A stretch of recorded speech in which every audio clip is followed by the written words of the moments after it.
In the midst of one of the bloodiest wars in history, something remarkable happened on Christmas Eve 1914. It was a moment where the horrors of the battlefield paused, and for a brief time soldiers on both sides remembered their shared humanity. This is the story of the Christmas Truce. On that cold winter night, soldiers of the British Expeditionary Force, tired, cold, and far from home, heard something unexpected coming from the trenches opposite them. It wasn't gunfire or explosions, it was singing.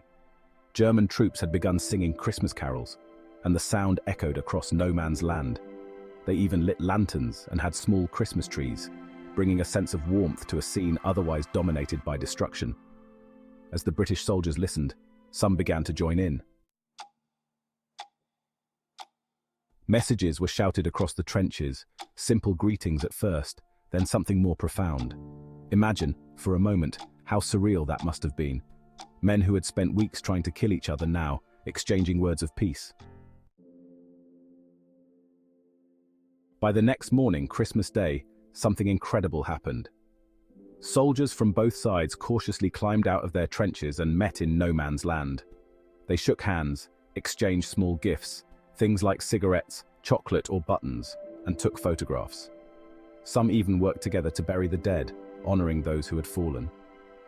For a brief moment, the war stopped, and these men, who had been enemies the day before, were now sharing in the spirit of Christmas. And then, of course, there's the legendary football match. You've probably heard this story before, the one where British and German soldiers played a friendly game of football right there in no man's land. While it's true that many soldiers reported seeing kickabouts happen, the idea of one big organized match is more myth than fact. But that doesn't make the story any less special. Lieutenant Johannes Niemann of the 133rd Saxon Infantry Regiment recalled in his diary that a British soldier, a Tommy as they called them, came with a football. He kicked it around, making jokes, and before long, a game started.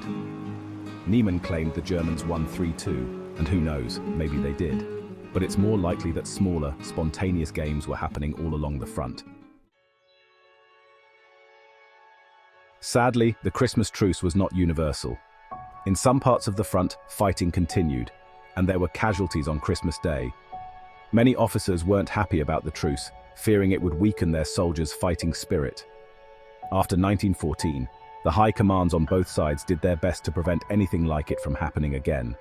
Despite this, brief moments of peace, known as the live and let live system, did still occur, though not on the same scale. The story of the Christmas truce goes beyond just a single day of peace or a mythical football match. It's a reminder of something incredibly powerful. These men, who had been told they were enemies, chose, even for a few hours, to see the humanity in one another. They shared stories, laughed and played, forgetting, if only for a brief time, the horror surrounding them. The Christmas truce of 1914 has since become a symbol of hope, a reminder that even in the darkest of times, people can still come together.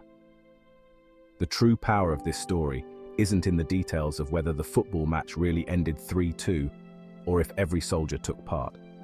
The power lies in the fact that it happened at all, that in a moment when the world was at war, soldiers chose peace. We hope you have a great Christmas and thank you for watching. If you enjoyed this video, don't forget to like, subscribe, and leave a comment. And remember, sometimes, even the smallest acts of kindness can change the course of history.